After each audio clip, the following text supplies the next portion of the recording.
अब मैं गुजारिश करता हूँ सरदार साहब से, वज़ीर आज़म आज़ाद कश्मीर से, कि वो अपने ख़यालात का इज़हार करेंगे। सरदार तनवीर इलियास साहब। बिस्मिल्लाहिर्रहमानिर्रहीम। अल्हम्दुलिल्लाहि रब्बिल आलमीन वस्सलातु वस्सलामु अला सय्यिदिल मुरसलीन।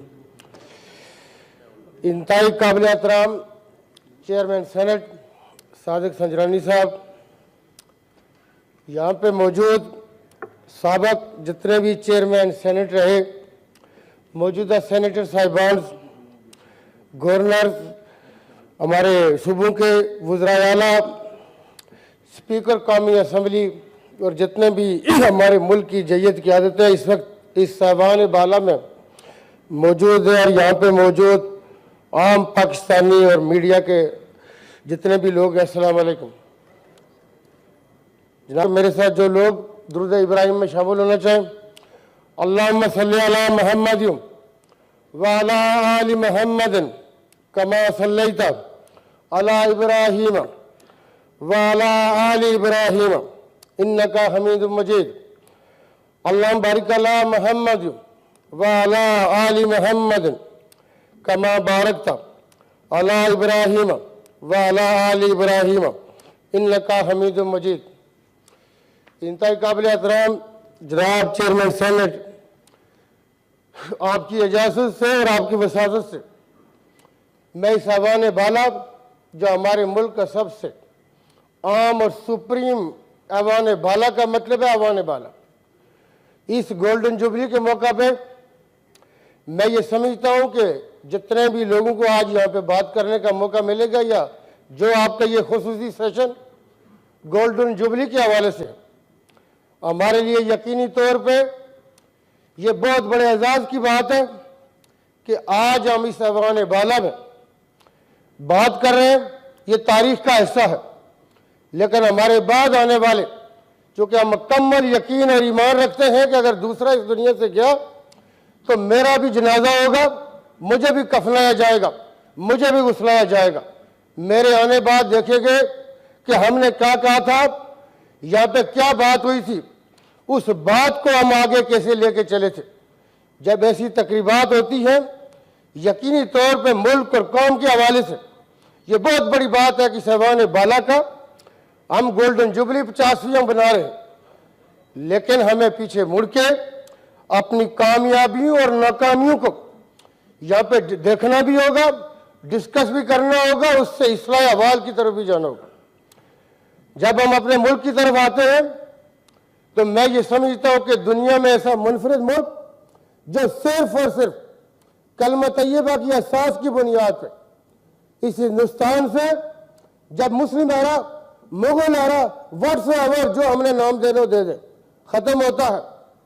अंग्रेज़ के दौर में हमने मुख्तलिफ हिंदुस्तान के अंदर रहने वाली कौमों ने आज़ादी के लिए यकीनी तौर पर जदोजहद की, अपने अपने अंदाज से की, लेकिन बाबा काम रहमतुल्लाह अलैह ने भी कांग्रेस के फोरम से जदोजहद करके देखा, लेकिन ऐसा तसब, ऐसा रवैया उनको जब यकीन हो चला कि कांग्रेस उस एजेंडा के ऊपर न है जो हम चाहते हैं कि इस बर सगीर को आज़ादी नसीब हो। बाबा काम के साथ जो बाकी बानियाने पाकिस्तान थे, लेकिन वो सिर्फ और सिर्फ बानियाने पाकिस्तान नहीं थे, उनका हिंदुस्तान की आज़ादी में दखल था। उन्होंने ऑल इंडिया मुस्लिम लीग या जिस फोरम से भी जदोजहद की। मैं ये समझता हूँ कि पाकिस्तान के ऊपर हमारा सियासी तौर पे एक मुकम्मल यकीन और ईमान है कि ये मुल्क मशयत इलाही है, ये दुनिया में कायम रहने के लिए आया और ये कायम रहेगा। ये दुनिया के हर मजलूम तबके की, मैं ये समझता हूँ कि उम्मीदों की मरकज़ रहा है और मरकज़ रहेगा। लेकिन इसके साथ हम अगर अपनी सियासी और पार्लिमानी तारीख के ऊपर नजर दौड़ाएं तो मैं ये समझता हूं कि उसमें बहुत सारी ताबनाकियां भी नहीं है। हम अपना मुल्क हासिल करने के बाद 1956 तक करारदाद मकासद के तहत मुल्क को चलाने की कोशिश करते हैं। हमारे उस वक्त के वो जरखेज दिमाग इस पोजीशन में न थे कि वो इस मुल्क के लिए प्रोविजनल ऑप्शन लेके आते कि आइन बन जाता, लेकिन 56 का आइन भी मुल्क की बेचैनी को ख़त्म न कर सका। उसके यहाँ भी आपके 2 यूनिट, उनके यहाँ इस्तिराब बढ़ा। मैं ये समझता हूँ कि हमारी पार्लिमानी सियासत के अंदर ऐसा law of necessity, AC, elasticity, उसके जो किरदार है मैं उनके दर्जात की बुलंदी की दुआ करता हूं। लेकिन मैं इस गोल्डन जुबली के मौका पे जनाब चेयरमैन सेनेट, आपकी वसातत से जो आपने ये काम किया कि हमें बुला के ये मौका दिया, ये कौमी हवाले से बड़ा अहम है। लेकिन इस ऐवान के अंदर मौजूद कई और लोगों से भी मैं ये समझता हूँ कि जब बैठे बैठे मुझे ख्याल आया कि लॉ ऑफ नेसेसिटी के उन किरदारों का यहाँ तक क्यों नहीं थोड़ी देर के लिए ऐसा डिजिटल फोटो होता, वीडियो होती, आती, आप उनके लिए क्या कहते हैं, मैं क्या कहता हूँ। वो लोग जो बाद में भी ऐसे रोल अदा करते रहे, अगर ये काम है उनको डिस्कस न करें, अपने बड़ों को याद न करें, अपने अच्छों को याद न करें, तो फिर काम आगे नहीं बढ़ता। 62 के आइन के अंदर भी पावर का इर्तिकाब हो जाता है, सेंट्रलाइज हो जाती है। ये 73 के आइन का नतीजा में ये हमारा जो अवान बाला, जिसमें मैं आपसे अपना माफिया ज़िम्मेवार बयान कर रहा हूँ, मैं ये समझता हूँ कि ये एक बहुत बड़ी अचीवमेंट थी। उस अचीवमेंट का नतीजा में आपके अवान ज़ेरी और अवान बाला वजूद में आते, लेकिन ये आइन कितना अर्सा चला, 2-3 साल के बाद दोबारा इस आइन को बाहर फेंक दिया जाता है, फिर आइन से मवारा काम चलना शुरू होता है। ये वो टाइम है कि जिसमें आइन के साथ ज्यादती होती है। लेकिन 88 से लेकर 99 तक तो ना मार्शल लॉ लगा, ना डायरेक्ट फौज ने इंटरवाइन किया। उसमें हमारी अपनी सियासी गलतियां हैं, उन गलतियों को भी जरूर देखना चाहिए। 2008 से लेकर 2018 तक का जो जमाना आता है, फिर पॉलिटिकल रजीम आती है। इसमें बुनियादी तौर पर मैं ये समझता हूं कि इस ऐवान जो सेनेट का चूंकि इंतखाब का नतीजा है, कौम की जो नुमाइंदगी है, मुतनासिब नुमाइंदगी की बुनियाद पर कौम सारी की सारी इसमें पार्टिसिपेट करती है। चूंकि सेनेट के लोगों को हमारी सूबाई असम्बली इंतखाब करती है, कौमी असम्बली इस्लामाबाद की सीटों के लिए इंतखाब करती है। कौम का वो जरखेज दिमाग, उसको मौका मिलता है जिसकी डायरेक्ट कॉन्स्टिट्यूंसी नहीं है, लेकिन सूबाई असम्बली के 12, 18, 22 लोगों ने उसको मैंडेट दिया कि वो यहाँ आके कौम के लिए फैसले करे। आज आप पीछे मुड़ के देखिए, हमारी जहाँ पे सियासी अचीवमेंटें होनी चाहिए थी, इस आइन के साथ कुछ ऐसी तरमीम भी हुई जो गैर जरूरी थी। मैं ये समझता हूँ कि मुल्क की सलामती के हवाले से एक बात यहाँ पे मुराद अली शाह साहब ने कही, वो शायद पूरी न कर सके, लेकिन मैं आपको खुदा को गवाह बना के कहता हूँ, मैं कई महफिलों के अंदर ये कहता हूँ कि इसमें मुल्क में सुप्रीम कौन है, किसने फैसला करना है, किसकी तरफ लोग देखेंगे। आप मुझे ये बताइए कि आप सबसे बड़ी तनख्वाह लें, आप सबसे बड़ी पेंशन लें, इसलिए आप बड़े हैं। इस पार्लियामेंट का क्या काम है, ये पार्लियामेंट कहाँ जाएगी। आज भी हमारी कौमी सियासत के यहाँ जो पोलराइजेशन हो रही है, मैं बीइंग कश्मीरी इसलिए खुल के बात करता हूँ कि एलओसी के उस पार जो हमारी माएँ और बहनें जो उस दरिंदा फौज को फेस करती हैं, जो ये कहते हैं कि हम पाकिस्तानी हैं, पाकिस्तान हमारा, वो किसकी तरफ मुड़ के देखें, वो किसकी तरफ देखेंगे, कौन उनके लिए बात करेगा, कौन उनके लिए खड़ा होगा। आज अगर इस पार्लियामेंट के अंदर रात को 12 बजे सेशन बुलाया जाता है, टीवी के ऊपर टिकर चलता है, मुझे ये बताइए इस सेनेट में कि इसके ऊपर कौन डिस्कस करेगा कि जज की स्टेटमेंट नहीं लगनी चाहिए टीवी पे, उसका टिकर नहीं चलना चाहिए, उसकी सुपर लीड नहीं लगनी चाहिए। जब सुपर लीड लगेगी, जज को उसका जानने वाला कहेगा भांजा भतीजा तुम्हारी पट्टी चल रही है, तुम्हारी पट्टी चल रही है, वो पट्टियां लगवाने के लिए बैठा हुआ है। क्यों वहां बैठा हुआ है? जब आप पट्टी चलवाएंगे, जब आपका टिकर चलेगा, तो आपको इस इंसाफ के उसूल में यकीनी तौर पर दिक्कत आएगी। इसके साथ आप पार्लियामेंट के मेंबरान को जेल की गाड़ियों से जोड़ेंगे कि जेल की गाड़ी बाहर आ गई। ये वो चीजें हैं कि आज भी सेनेट की 50 साल तारीख में मैं ये समझता हूं कि सादिक संजरानी साहब कल आप और मैं इस अवान में नहीं होंगे, हो सकता है हम इस जिंदगी में ना हो, लेकिन याद रखिए कि हर एक का रोल, हर एक का एक लफ्ज हमेशा यादगार रहता है। हमें अपनी मुल्क की सलामती के हवाले से, सिक्योरिटी के हवाले से, यहाँ भी सियासी क्यादत है अपने, मैं ये समझता हूँ कि बाज़ वक़्त तअस्सुब का शिकार हो जाती है, क्योंकि पार्लियामेंट का जो मेंबर होता है वो कौम का इंतजाम आदमी होता है, उसका एक एक लफ्ज सोने और चांदी के पानी से लिखने के काबिल होना चाहिए। आपको न तो अपने इदारों पे बेजा तनकीद करे, न उनकी कुर्बानियों से इनकार करे, न उनकी शहादतों से इनकार करे, लेकिन उनका रोल जो रोल है उस रोल तक अगर उससे बढ़ता है आप जरूर डिस्कस करें। लेकिन इन हमारे ऐवान बाला में, हमारे ऐवान ज़ेरी में ऐसी कमेटियां क्यों नहीं है कि हम अपने मसाइल का हल निकाल सके। जब आप अपने मसाइल का हल नहीं निकालेंगे, कोई किसी के साथ किसी फोरम से खेलेगा, कोई किसी फोरम से खेलेगा। इस मुल्क में, हमारे मुल्क में पहले भी ऐसे हालात रहे कि हमारे मुल्क के लिए वीक करने का बाइस बनते। मैं इस हवाले से ये शायद मेरा मैंडेट न हुआ हो, लेकिन मैंने इसकी लिबर्टी इसलिए ली कि कश्मीर के अंदर रहने वाला हर आदमी की आस नहीं, उम्मीद है, ये कलमा है, ये ईमान है पाकिस्तान। आप ये देखिए कि 9 लाख दरिंदा फौज को कश्मीरी जो फेस कर रहे हैं, हम यहाँ मैं ये समझता हूँ कि पिछले दिनों आपने जो जॉइंट रेजोल्यूशन कश्मीर के हवाले से पास की, उसके लिए हर कश्मीरी जो है वो शुक्र अदा करता है, वो शुक्रिया अदा करता है अपनी पार्लियामेंट का कि आपने मुश्तरका यूनानिमस, छोटी मोटी इख्तलाफात होते होंगे, मैं ये कहता रहता हूं कि गिलास आधा भरा हुआ है या आधा खाली है, ये अहमियत की अमल बात है। ये बात नहीं है कि आप ये देखिए कि अगर उसमें छोटी मोटी इख्तलाफ हुआ, मेजॉरिटी लोगों ने यहां से यही कहा कि जी कश्मीर के लिए यक ज़बान है। यहां से ऐवान अपने सेनेट के हमारे जो बलूचिस्तान के माइनॉरिटी से ताल्लुक रखने वाले मेंबरान थे, उन्होंने बाद में भी या इस हाउस के अंदर भी जिस तरह कश्मीर के हवाले से यक ज़बान हुए, वो हमारे लिए इंतहाई तकवीत का बाइस था। हम उनका भी शुक्रिया अदा करते हैं। मैं कहा करता हूं कि जम्मू का रहने वाला पंडित जब पाकिस्तानियत की बात करता है तो हम उसको भी सलाम पेश करते हैं। हमारे मुल्क के अंदर किसी भी मजहब से ताल्लुक रखने वाला हो, उसको इस मुल्क के आइन और कानून के मुताबिक मुकम्मल आज़ादियाँ हासिल है। आज के इस हवाले से कि उस मकबूजा कश्मीर के अंदर लड़ने वाले लोग जो 9 लाख फौज को फेस कर रहे हैं, उनकी आस हमारी तरफ है।